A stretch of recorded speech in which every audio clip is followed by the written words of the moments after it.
'Why then, Mr Richard,' said Brass, darting at him a supercilious and reproachful look, 'it's my opinion that you've mistaken your calling, and will never make a lawyer.'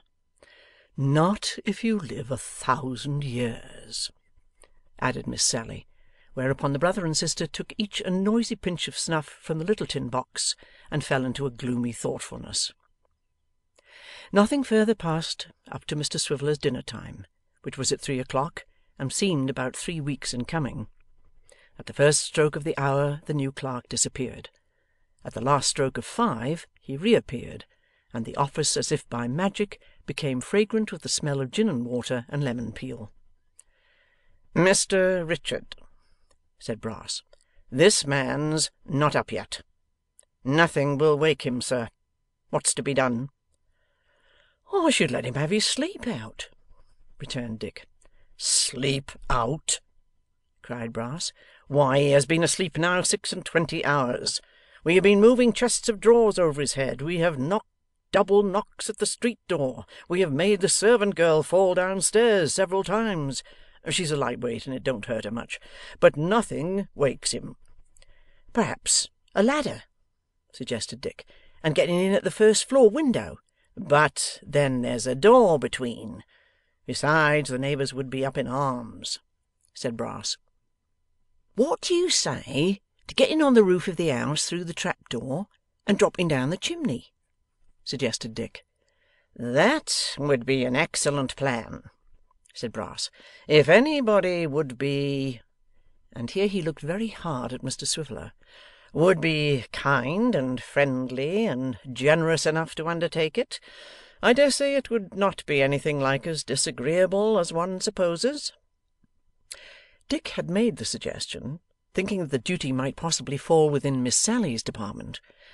As he said nothing further, and declined taking the hint, Mr Brass was fain to propose that they should go upstairs together, and make a last effort to awaken the sleeper by some less violent means, which, if they failed on this last trial, must positively be succeeded by stronger measures.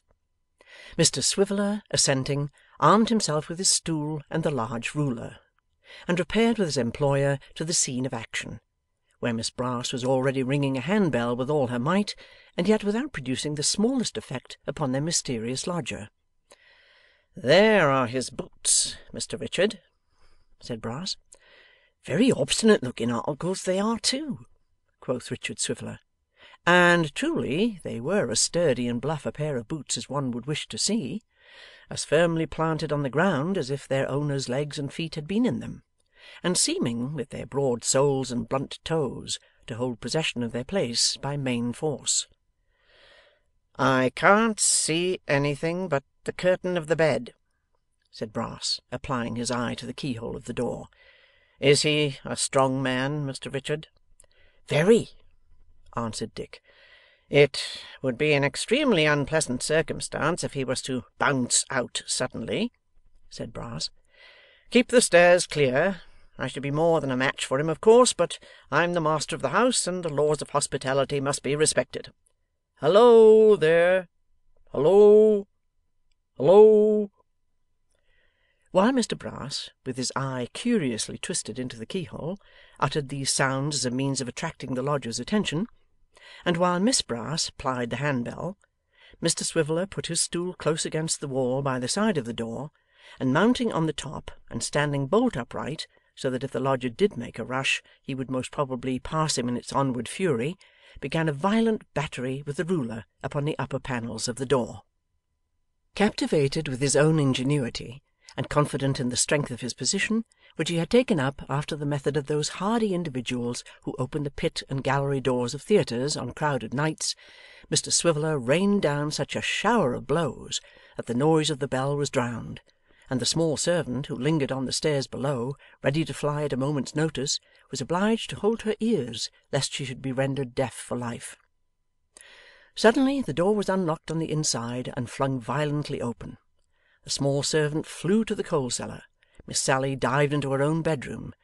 Mr Brass, who was not remarkable for personal courage, ran into the next street, and finding that nobody followed him, armed with a poker or other offensive weapon, put his hands in his pockets, walked very slowly all at once, and whistled. Meanwhile, Mr Swiveller, on the top of the stool, drew himself into as flat a shape as possible against the wall, and looked, not unconcernedly, down upon the single gentleman, who appeared at the door growling and cursing in a very awful manner, and, with the boots in his hand, seemed to have an intention of hurling them downstairs on speculation. This idea, however, he abandoned. He was turning into his room again, still growling vengefully, when his eyes met those of the watchful Richard. 'Have you been making that horrible noise?' said the single gentleman. 'I have been helping it, sir,' returned Dick, keeping his eye upon him, and waving the ruler gently in his right hand as an indication of what the single gentleman had to expect if he attempted any violence. 'How dare you then?' said the lodger. 'Eh?'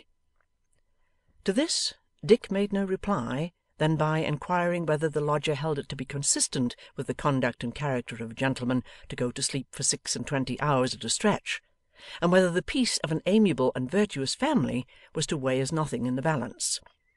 'Is my peace nothing?' said the single gentleman. 'Is their peace nothing, sir?' returned Dick. 'I don't wish to hold out any threats, sir. Indeed the law does not allow threats, for to threaten is an indictable offence. But, if ever you do that again, take care you're not sat upon by the coroner and buried in a cross road before you wake. We have been distracted with fears that you were dead, sir,' said Dick, gently sliding to the ground. 'And the short and long of it is, that we cannot allow single gentlemen to come into this establishment and sleep like double gentlemen without paying extra for it.' 'Indeed!' cried the lodger. 'Yes, sir, indeed,' returned Dick, yielding to his destiny and saying whatever came uppermost. 'An equal quantity of slumber was never got out of one bed and bedstead, and if you're going to sleep in that way, you must pay for a double-bedded room.' Instead of being thrown into a greater passion by these remarks, the lodger lapsed into a broad grin, and looked at Mr Swiveller with twinkling eyes. He was a brown-faced, sunburnt man, and appeared browner and more sunburnt from having a white nightcap on. As it was clear that he was a choleric fellow in some respects, Mr Swiveller was relieved to find him in such good humour, and to encourage him in it, smiled himself. The lodger, in the testiness of being so rudely roused, had pushed his nightcap very much on one side of his bald head. This gave him a rakish, eccentric air, which, now that he had leisure to observe it, charmed Mr Swiveller exceedingly. Therefore, by way of propitiation, he expressed his hope that the gentleman was going to get up, and further that he would never do so any more.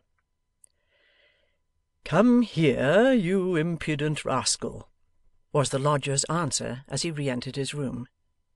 Mr Swiveller followed him in, leaving the stool outside, but reserving the ruler in case of a surprise. He rather congratulated himself on his prudence when the single gentleman, without notice or explanation of any kind, double-locked the door. 'Can you drink anything?' was his next inquiry. Mr Swiveller replied that he had very recently been assuaging the pangs of thirst, but that he was still open to a modest quencher if the materials were at hand.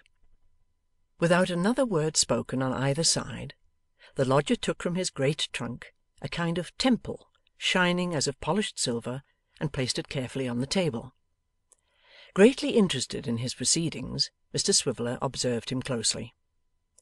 Into one little chamber of this temple he dropped an egg, into another some coffee, into a third a compact piece of raw steak from a neat tin case, into a fourth he poured some water. Then, with the aid of a phosphorus box and some matches, he procured a light and applied it to a spirit lamp which had a place of its own below the temple. Then he shut down the lids of all the little chambers. Then he opened them, and then, by some wonderful and unseen agency, the steak was done, the egg was boiled, the coffee was accurately prepared, and his breakfast was ready.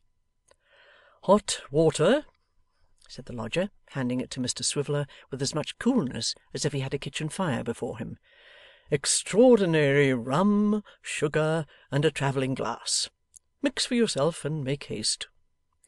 Dick complied, his eyes wandering all the time from the temple on the table, which seemed to do everything, to the great trunk, which seemed to hold everything.